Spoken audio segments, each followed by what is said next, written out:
bën fotografi dhe shkruan libra. Ka bë libra për Perun, Realms of Incas, ka bë për Skocin, ka bë për Ganën, Ivory Coast, ka bë për Stone Age, ka bë për Iceland, Rumenia, dhe ky njeri donte dhe gjithmonë ka qenë interesuar, gjithë jetën. Bënte libër për Shqipëri? Bënte librin për Shqipëri dhe të promovonte turizmin. Pse shkonte ke Rama? Prit një sekond. Tashti, gjithmonë, dhe i kam të gjitha këtu biles në telefonin tim, i kam gjitha edhe mesazhe dhe gjithë bisedat me Maxin, dhe unë, duke kërku, duke parë që Rama është edhe artist, edhe i pëlqen kjo lloj fushë, thash, e vetmja gjë që mund të bëj, ti prezantoj këtë projekt nëse mund ta mbështesë. Si e gjetët ju Ramën? Ramën e gjeta nëpërmjet një miku tim që e kam takuar rastësisht, një miku tim gjerman që është një miku i mirë i Shqipërisë, që e ka ndihmuar jashtëzakonisht. Deputeti i Bundestagut. Patjetër, dhe e ka ndihmuar jashtëzakonisht Shqipërinë dhe unë jam krenar.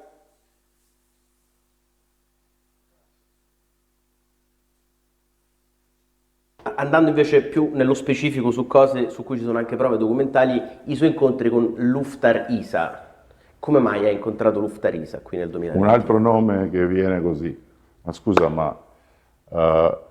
io non vorrei perdere la mia possibilità di essere, diciamo, in onda da voi, parlando di nomi che non so neanche cosa vogliono dire e chi sono. Secondo le autorità canadesi è il riciclatore dei soldi del cartello di Sinaloa che qui in Albania ha avuto la concessione per fare un casinò, quindi parliamo di fatti e circostanze molto specifiche. Scusa, ma mi parla di nomi che non c'entrano, non hanno, cioè è un'offesa all'intelligenza del vostro spettatore. Per me che sono un giornalista, di nomi. Il fatto che il Presidente del Consiglio albanese incontri una figura che poi si scopre che sia il riciclatore del cartello di Sinaloa, che è uno dei più importanti cartelli della droga, per me è una notizia questa, e io devo chiedere conto a lei, non farei bene il mio mestiere se non le chiedessi su questo. Scusa, io incontro tante persone, va bene?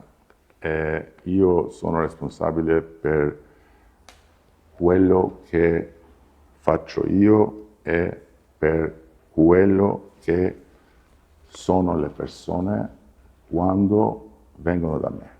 Poi, se una persona un giorno si riscopre che è una persona non in regola, sta alla giustizia di fare il suo lavoro e certamente sta a me, e sta al governo, e sta all'amministrazione di prendere le distanze.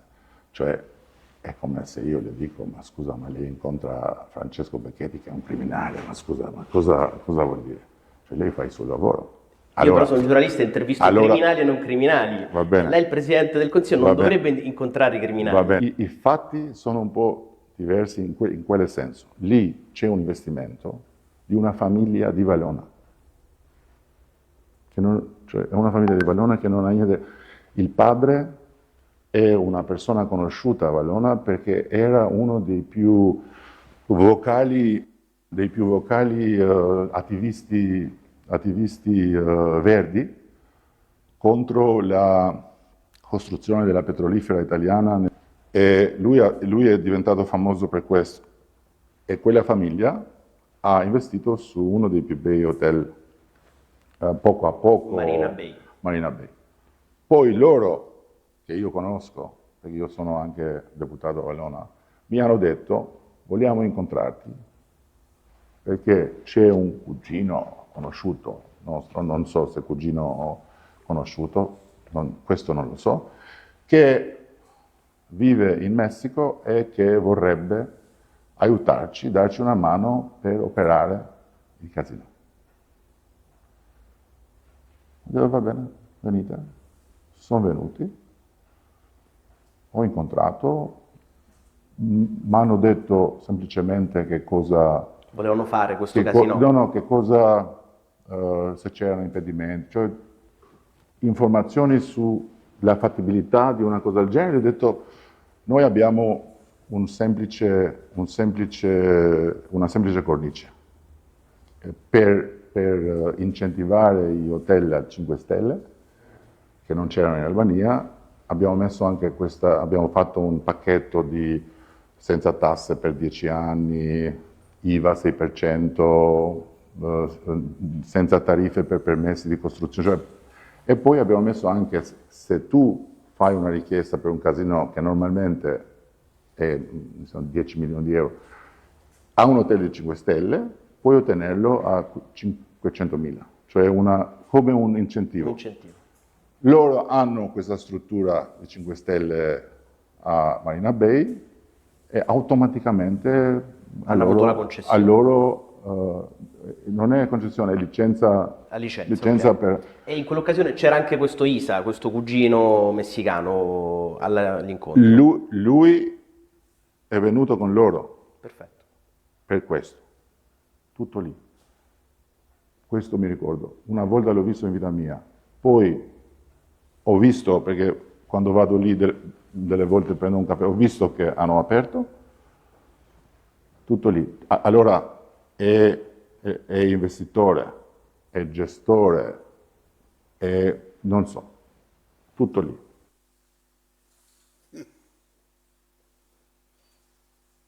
Flet vetë, tregon vetë se si i dha licencën e hotelit, i dha lejen e hotelit me 5 yje, e shpalli investitor strategjik 10 vjet pa taksa, i dha licencën e kazinos, klanit të Sinaloas, vëllezërve Hysi në një ndër pozicionet më të fuqishme në kartelin më të fuqishëm të drogës në botë që është Sinaloa. Pra, kartelet e drogës i kanë dyert e hapura anë kam në Shqipëri, por qytetarë shqiptarë dhe për të gjitha ata të cilët duke refuzuar mbështesin narkoshtetin shqiptar, duke e mohuar ekzistencën, mbështesin narkoshtetin shqiptar, po lexoj për kufizimin.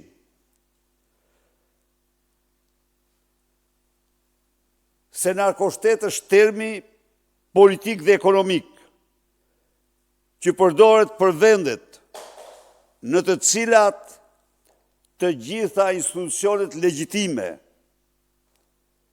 janë infiltruar nga fuqia dhe pasuria e tregtisë ilegale të drogës dhe përfaqësuesit e kësaj tregtie. A ka penetrim më të thellë? A ka penetrim më të thellë në shtetin shqiptar se sa përfaqësues të Sinaloas në zyrën e kreut të ekzekutivit? A nuk është kjo shkalla më ekstreme e penetrimit të tyre? A nuk është avokatia që i bën kryeministri në intervistat e tij? Këtu lere, shumë bukur. Avokatia që i bën kryeministri në intervistat e tij Ramaduro përfaqësuesve të organizatës narkoterroriste Sinaloa, duke i quajtur një familje të ndershme e tjerë. Duke mohuar çdo implikim të tyre, duke bërë avokatin e tyre. Pra, nuk po hy të ndalem në institucionet tjera, ku kreun e grupit parlamentar të Partisë Socialiste udhëheq përfaqësuesi i Sinaloas të Elbasanit, i kartelit të Elbasanit, ku ministrat i ka emruar karteli Troplin i Durrësit, ku 28 deputet në parlament kanë ardhur direkt të mbështetur nga kartelet, ku gjykatës dhe prokuror kanë me qindra kilometra biseda dhe mesazhe me eksponent të krimit organizuar, ku vetë Proda besohet jo besohet, por pranohet nga gjithë se është i emëruar nga Suel Çela, drejtori i përgjithshëm i policisë. Me qenë se jemi në definicionin e narkoshtetit. Pra, të më thot kush, më thanë këtu një ditë mua gazetarët, më përmendën avokatën e popullit. Në qoftë se kreu institucionit nuk ka lidhje, jo dorën, pa as gishtin në zjarë nuk mund të avesh për atë institucion ti. A i që më pyeti mua. Nuk ka vend që ata të mos kenë përfaqësues të tyre. Kushti pra, i penetrimit të përfaqësuesve apo të parave të karteleve në administratë. Po kushti i dytë më dramatik është ai ekonomisë. Ekonomia shqiptare sot është ekonomi që dominohet me sektor kryesor, sektorin ku investon droga. Sektorin ku investon droga. Kjo ekonomi, apo në Shqipëri, për shkak të narko-eurove dhe narko-dollarve, pra, dollarve dhe eurove të klaneve kriminale të drogës, që futën në Shqipëri nga toka, deti dhe ajri, në sasirat pa llogaritshme. Eksporti është vlerësuar në mënyrë substanciale euro dhe dollari në kursin e përgjithshëm. Është vlerësuar me 30-35%. 30-35%. Ky vlerësim i ka dhënë një goditje fatale sektorit të eksporteve të vendit, i cili bie pson rënje 2 shifrore nga viti në vit. Çka do të thotë mbyllje mira normale të eksportit dhe çpunësimi masiv i shqiptarëve. Ju rikujtoj se për të justifikuar këtë dramë të madhe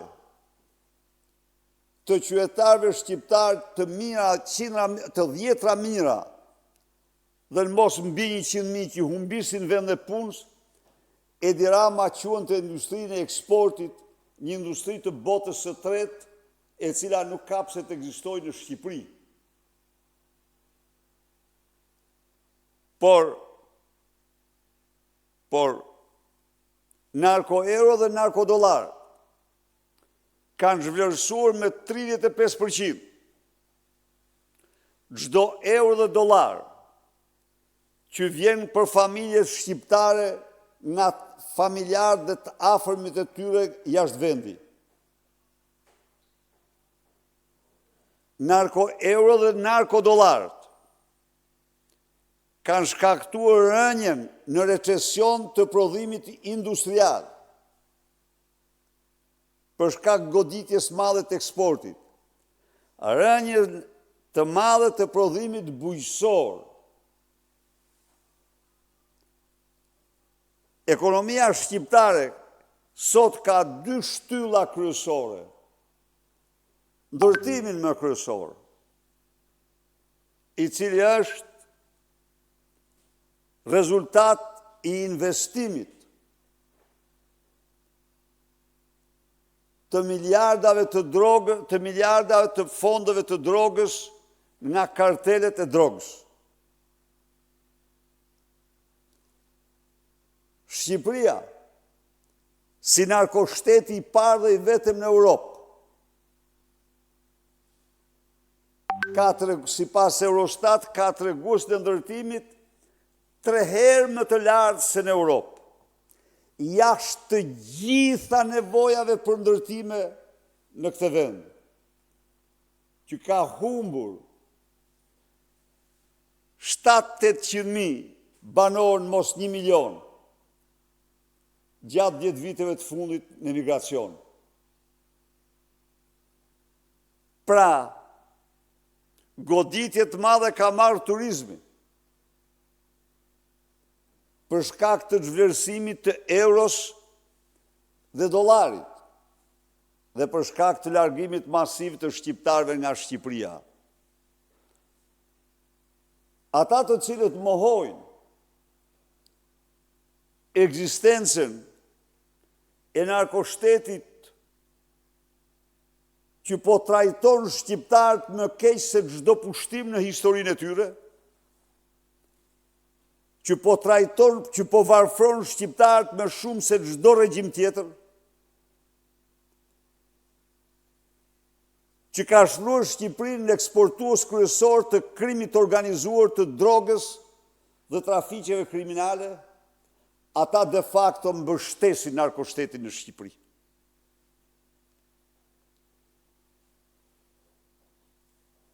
Në të gjithë parametrat, absolutisht në çdo parametër, Shqipëria plotëson çdo tregues për narkoshtetin, përveç mbrojtjes që i bëjnë zyrtar të korruptuar, propagandës bajate të qeverisë, e cila synon të vazhdoj t'i garantoj narkoshtetit barbarin mbi shqiptarët. Tani, për ta mbyllur, unë kam zgjedhur këtu intervistën e djeshme të një